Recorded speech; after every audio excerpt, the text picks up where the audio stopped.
Hi everyone, আজকে আমি যাবো বিয়ে বাড়িতে। চলো তাহলে গেট রেডি করা যাক, গেট করবো। তারপর আমি তোমাদের আউটফিটটা দেখাবো কি পরবো আজকে। আউটফিটটা আগে দেখিয়ে নিই কি পরবো। আজকে আমি পরবো এই রেড ড্রেসটা। এটা কুর্তা কুর্তা টাইপের কিছুটা, কি বলেন জানো, লং কুর্তা। এর সঙ্গে আমি স্কার্ট পরবো ভাবছি, পার্পল কালারের স্কার্টটা পরবো। স্কার্টটা দিয়ে পরবো এটাকে। একটা কম্বিনেশন ভালোই লাগবে মনে হচ্ছে। পরে দেখানো যাক কিরকম লাগে। আমি এখন স্কিন কাটা করে নিই। তারপরে অনেকদিন পরে একটা বিয়ে বাড়ির নিমন্ত্রণ পেয়েছি, মানে এই সিজনে একটাও বিয়ে বাড়ির নিমন্ত্রণ পাইনি, এটাই ফার্স্ট। তার জন্য আমি খুবই এক্সাইটেড। ভেবেছিলাম শাড়ি পরবো, কিন্তু শাড়িটা ওভার হয়ে যাবে, কারণ এটা আমার বন্ধুর ভাইয়ের বিয়ে, অনেক দূরের। এই শাড়ি পরলে এটা ওভার লাগতো, তার জন্য শাড়ি পরবো। এই ড্রেসটাকে সিলেক্ট করেছি। বন্ধুর ভাইয়ের বিয়ে বলে কথা, বন্ধুর তো আর বিয়ে নয়। বন্ধুর বিয়ে হলে সেজে যেতাম আরো বেশি করে। ড্রেস পরে যাবো, শেষ হয়ে গেছে already।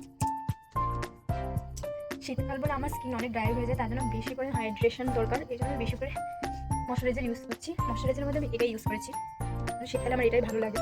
এটা অনেক বেশি ভালো একটা হাইড্রেশন দেয় স্কিনকে। যেহেতু মেকআপ করবো, তার জন্য আমার যেহেতু ড্রাই স্কিন হয়ে যায়, প্রচুর ড্রাই স্কিনের প্রবলেম শীতের মধ্যে, তার জন্য স্কিনটা হাইড্রেটেড থাকা খুবই দরকার। হচ্ছে ড্রেসটা আমি করে নিয়েছি, দেখো কিরকম লাগছে। এটা এদিকে করতে হবে।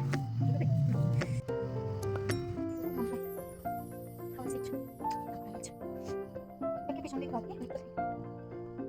আমি একটা নতুন ট্রিক জেনেছি ফাউন্ডেশন ইউজে, মানে শীতকালে যেটা, সেটা হচ্ছে হাইলাইটারটা, লিকুইড হাইলাইটার, তারপর হচ্ছে প্রাইমার আর ফাউন্ডেশন মিক্স করে লাগলে থাকে স্কিনটা আর গ্লোই করে। তাই আমিও সেটা করেছি, মানে প্রাইমার লিকুইড হাইলাইটার নিয়ে নিচ্ছি, নেবো ফাউন্ডেশন, তিনটাকে মিক্স করে লাগাবো।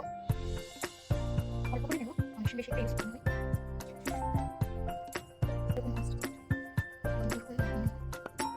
ইউজ করা দরকার, নাহলে স্কিনটা একরকম আরেকরকম লাগবে।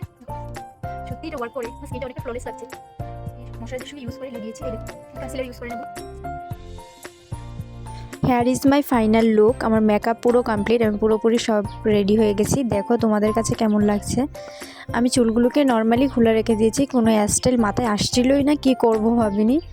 আর এই স্কার্ট আর লং কুর্তিটার কম্বিনেশনটা কিন্তু আমার খুবই ভালো লেগেছে। তোমাদের কেমন লাগলো কমেন্ট করে কিন্তু জানিও। আজকে মেকআপটা আমার খুবই ভালো লেগেছে, কারণ সামনে থেকে অনেকটা ফ্ললেস লাগছে মেকআপটাকে, আর অনেকটা গ্লো করছে।